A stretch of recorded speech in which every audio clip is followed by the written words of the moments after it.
Boa tarde, pessoal. Aí, pessoal, a luta nossa aí, ó. Carregando um feixinho de capim pra dar pros boi ali. Pra não botar o boi dentro da roça de capim aqui, porque querendo deixar cair a semente. Não pode pôr o gado agora. Aí levando a raçãozinha pra dar pra eles ali, ó. Capim com leão. Aí tem um motor ali, mas eu deixei na casa do meu pai. Tem uns capim ração ali, mas levando assim mesmo.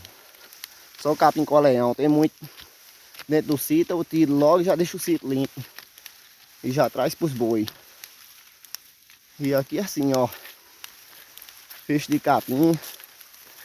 Tá? Não deixar o boi emagrecer. O bichinho trabalha, precisa de comer, né? Aí, ó, feixe de capim aí, ó. Levando um feixe de capim pra eles. Pra poder encher a pança. E é isso aí, segue aí.